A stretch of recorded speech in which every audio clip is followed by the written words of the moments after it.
മക്കളെ എല്ലാവർക്കും നമസ്കാരം. എല്ലാവരും സുഖമായിട്ടിരിക്കുന്നു വിശ്വസിക്കുന്നു. ഇന്ന് ഞാൻ തയ്യാറാക്കിയിരിക്കുന്നത് ഒരു മത്തി വറ്റിച്ച റെസിപ്പിയാണ് കേട്ടോ മക്കളെ. അപ്പം വളരെ ടേസ്റ്റിയാണ്. കണ്ടാൽ തന്നെ നമ്മുടെ വായിൽ വെള്ളം വരുന്നുണ്ട് എനിക്കിപ്പോൾ തന്നെ. അപ്പം മത്തി കഴിക്കാത്ത കുട്ടികളും ചോറ് കഴിക്കാത്ത കുട്ടികളും ഒക്കെ ഇങ്ങനൊരു മത്തി വറ്റിച്ചുണ്ടെങ്കിൽ അവർ ആസ്വദിച്ച് ചോറ് കഴിക്കും, വീണ്ടും വീണ്ടും ചോദിച്ച് വാങ്ങിച്ച് കഴിക്കും. അത്രയ്ക്ക് രുചികരമായിട്ടുള്ള ഒരു മത്തി വറ്റിച്ചതാണ് ഇത്. എന്തിൻ്റെ കൂടെ വേണമെങ്കിലും കഴിക്കാൻ, ചപ്പാത്തിയോ ചോറോ പൊറോട്ട എന്തിൻ്റെ കൂടെ വേണമെങ്കിലും കഴിക്കാൻ പറ്റുന്ന ഈ രുചികരമായിട്ടുള്ള ഈ മത്തി വറ്റിച്ചത് എങ്ങനെ തയ്യാറാക്കിയിരിക്കുന്നത് നമുക്ക് നോക്കാം. അതിനായിട്ട് ഒരു 600 ഗ്രാം മത്തി ഉണ്ട് കേട്ടോ. വലിയ മത്തിയാണ്, അതെല്ലാം വെട്ടി തേച്ച് കഴുകി വൃത്തിയാക്കി വെച്ചിരിക്കുന്നതാണ്. അപ്പോൾ ഇതിനെ നമുക്കൊന്ന് വരയണം കേട്ടോ. അപ്പം വരയുന്നത് നമ്മൾ കണ്ട ഇതിൻ്റെ പള്ള, ഈ വയറ് ഭാഗം ഒഴിച്ചിട്ടാണ് നമ്മൾ വരയുന്നത്.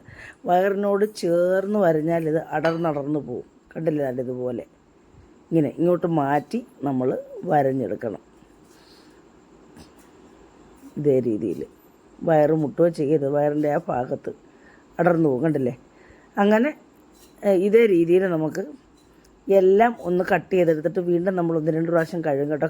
കട്ട് ചെയ്യുമ്പം അതിൻ്റെ ബ്ലഡ് വരുമല്ലോ. അപ്പോൾ ഇതിലേക്ക് ചേർക്കാനായിട്ട് നമ്മൾ ചെറിയ ഉള്ളി എടുക്കുന്നുണ്ട്. ഒരു ചെറിയ ഉള്ളിയാണെങ്കിൽ ഒരു 30 എണ്ണം എടുക്കാം, വലുതാണെങ്കിൽ ഒരു 25 എണ്ണം ഞാൻ എടുത്തിട്ടുണ്ട് കേട്ടോ. എത്ര ചേർത്താലും നല്ലതാണ്, ടേസ്റ്റാണ്. പിന്നെ ഒരു 10 വെളുത്തുള്ളി അല്ലി എടുത്തിട്ടുണ്ട്, തൊലിയൊക്കെ കളഞ്ഞ് വെച്ചിരിക്കുന്നതാണ്. പിന്നെ വലിയ കഷ്ണം ഇഞ്ചി സ്ലൈസായിട്ട് അരിഞ്ഞ് വെച്ചിട്ടുണ്ട്. പിന്നെ 3 പച്ചമുളക്. നമ്മളിനി ഈ വെളുത്തുള്ളിയും ഇഞ്ചിയും ചെറിയ ഉള്ളി ഒന്ന് ചതയ്ക്കുന്നുണ്ട് കേട്ടോ. അപ്പോൾ അങ്ങനെയാണ് ഇതിനകത്ത് ചേർക്കുന്നത്. നമുക്കിത് ഇതിനെ പുളിക്കായിട്ട് നമ്മൾ തോട്ടുപുളി, കുടംപുളി വെള്ളത്തിലിട്ട് കുതിർത്ത് വെച്ചിട്ടുണ്ട്. ആ വെള്ളമാണ് ചേർക്കുന്നത്. നമ്മൾ കറി തയ്യാറാക്കാനായിട്ട് ചട്ടി അടുപ്പിൽ വെച്ച് ചൂടായപ്പോൾ 1.5 ടേബിൾ സ്പൂൺ വെളിച്ചെണ്ണയാണ് ഞാൻ ചേർത്ത്. വേണേൽ 2 ടേബിൾ സ്പൂൺ വേണമെങ്കിലും ചേർക്കാം കേട്ടോ. അപ്പം എണ്ണ ചൂടാകുമ്പോൾ നമ്മളിതിലേക്ക് ഒരു 1/4 സ്പൂണും കുറച്ചും കൂടെ ഉലുവ നമ്മൾ ഫുൾ ഉലുവപ്പൊടിയല്ല, ഫുൾ ഉലുവ ചേർത്ത് അതൊന്ന് പൊട്ടിക്കഴിയുമ്പോൾ നമ്മളിതിലേക്ക് ആദ്യം ഇഞ്ചിയിട്ട് ഒന്ന് വഴറ്റും. ഇഞ്ചി ജസ്റ്റ് ഒന്ന് വഴന്ന് കഴിയുമ്പോൾ ഒന്ന് ചെറുതായിട്ടൊന്ന് മൂത്ത് കഴിയുമ്പോൾ നമ്മളതിനകത്ത് വെളുത്തുള്ളി ഇട്ട് കൊടുക്കത്തുള്ളൂ. അപ്പം വെളുത്തുള്ളി ഇട്ട് കൊടുത്തൊന്ന് ചതച്ചത്, രണ്ടും ചതച്ചതാട്ടോ. അത് രണ്ടും ഒന്ന് മൂത്തതിന് ശേഷം വേണം നമുക്കൊരു കറിവേപ്പില ഇട്ട് കൊടുക്കാൻ. ഞാൻ ഇട്ട് കൊടുത്തില്ല കേട്ടോ, പിന്നീട് ഇട്ട് കൊടുക്കാം. പിന്നെ നമ്മൾ ഇതൊന്ന് ചെറുതായിട്ട് ഒന്ന് വഴന്ന് കഴിയുമ്പോൾ നമ്മൾ നമ്മുടെ ചതച്ച് വെച്ച ചെറിയ ഉള്ളി അങ്ങ് ഇട്ട് കൊടുക്കും. കണ്ടില്ലേ, എത്ര ചേർത്താലും നല്ല ടേസ്റ്റാണ് കേട്ടോ. വറ്റിക്കുന്നതിന് കൂടുതൽ ചെറിയ ഉള്ളി ചേർക്കണം. അപ്പോൾ നമ്മളത് നന്നായിട്ട് വഴറ്റി മൂപ്പിച്ചെടുക്കും. വഴട്ടി വേവിക്കുള്ളൂ, മൂത്ത് പോകരുത് കേട്ടോ, ക്രിസ്പി ആവണ്ട, വഴന്ന് വേവണം. അതിനുശേഷം നമ്മൾ 2 തണ്ട് കറിവേപ്പില എത്ര വേണമെങ്കിലും ഇട്ട് കൊടുക്കാം. നമ്മളുടെ കയ്യിൽ ലഭ്യമാകുന്ന അത്ര ഇട്ട് കൊടുക്കാം കേട്ടോ. കറിവേപ്പില ഇട്ട് കൊടുത്ത് ഒന്ന് കൂട്ടി യോജിപ്പിച്ച് ഇതെല്ലാം വഴന്ന് വേവ് ചെയ്യാവുള്ളൂ കേട്ടോ, മൂക്കരുത്, ക്രിസ്പി ആവണ്ട. എന്നിട്ട് നമ്മളതിലേക്ക് പച്ചമുളക് ഇട്ട് കൊടുക്കും ലാസ്റ്റ് കേട്ടോ. കാരണം നേരത്തെ ഇട്ടാൽ പച്ചമുളക് അങ്ങ് വെന്തലുത്ത് പോവും. അപ്പോൾ നമ്മൾ ഏത് റെസിപ്പിക്കായാലും പച്ചമുളക് ലാസ്റ്റ് ഇടാവുള്ളൂ കേട്ടോ. അതിനുശേഷം മസാല 1/2 ടീസ്പൂൺ മഞ്ഞൾപ്പൊടി, ഒരു 1.5 ടേബിൾ സ്പൂൺ മുളക് പൊടി, കാശ്മീരി മുളക് പൊടിയാണ് കേട്ടോ. നമുക്കിത് മതി, എരിവൊക്കെ ഇതിൻ്റെ എരിവാണ്, നമ്മളങ്ങനെ എരിവ് ഉപയോഗിക്കത്തുള്ളൂ. അപ്പോൾ ഇത് നമ്മൾ ഇതിനകത്തിട്ട് നന്നായിട്ട് വഴറ്റി നമ്മുടെ മുളക് മൂപ്പിക്കുന്നുണ്ട്. നമുക്കിതിനകത്ത് മല്ലി വേണ്ട കേട്ടോ, മല്ലി ഉപയോഗിക്കത്തില്ല കേട്ടോ. അപ്പോൾ ഇതിനകത്ത് വഴറ്റി നന്നായിട്ട് നമ്മുടെ മുളക് മൂത്ത് നല്ല മണം വരണം.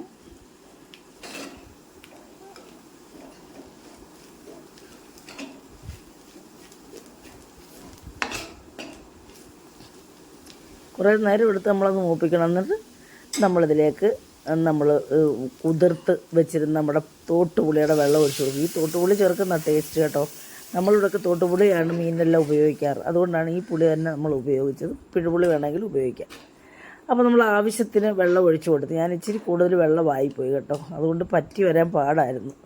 അപ്പോൾ നമ്മളധികം വെള്ളം ചേർക്കരുത്. ഒന്ന് കുഴമ്പ് രൂപത്തിലേ ആകാവുള്ളൂ. കുഴമ്പ് ഇച്ചിരി കൂടെ ലൂസ്, ഒരു കുറുക്ക് രൂപത്തിൽ ലൂസാക്കി. അപ്പം നമ്മളുടെ ഇതിൻ്റെ ഗ്രേവി എന്ന് പറയുന്നത് നമ്മുടെ ചെറിയ ഉള്ളിയാണ് കേട്ടോ, ചെറിയ ഉള്ളിയാണ് ഇതിൻ്റെ ഗ്രേവി.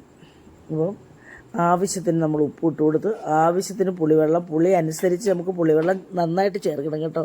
ഈ പുളിയെല്ലാം കൂടി ഈ മീനിനകത്ത് പിടിച്ച് അങ്ങോട്ട് വെന്ത് വരുമ്പം എന്തോ ഒരു ടേസ്റ്റാണെന്നറിയോ, ഭയങ്കര ടേസ്റ്റാണ് കേട്ടോ. അപ്പോൾ നമ്മൾ സാധാരണ മീനിനൊക്കെ പുളി ഇടുന്നത് പോലല്ല, പുളിവെള്ളം കൂടുതൽ ചേർക്കണം.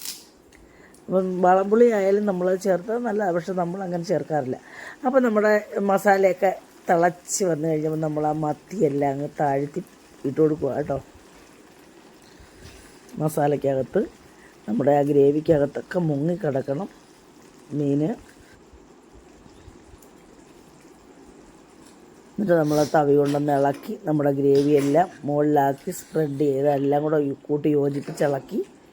കൂട്ടി യോജിപ്പിച്ചെടുക്കുന്നുണ്ട് കണ്ടില്ലേ. എന്നിട്ട് മുക്കി നമുക്ക് താഴ്ത്തി ഇങ്ങനെ വെച്ച് കൊടുക്കുക. വേണേൽ 2 തണ്ട് കറിവേപ്പിലയും കൂടി ഇട്ട് കൊടുക്കുക. ആവശ്യത്തിന് ഉപ്പ് നോക്കിയപ്പോൾ പുളി ഇങ്ങനെ കൂടുതൽ ചേർത്തുകൊണ്ടേ. അപ്പോൾ നമ്മളിനി നന്നായിട്ട് തിളച്ച് കഴിയുമ്പോൾ നമ്മൾ അടച്ച് വെച്ച് മീഡിയം ഫ്ലെയിമിലിട്ട് നമുക്ക് വേവിച്ചെടുക്കാം.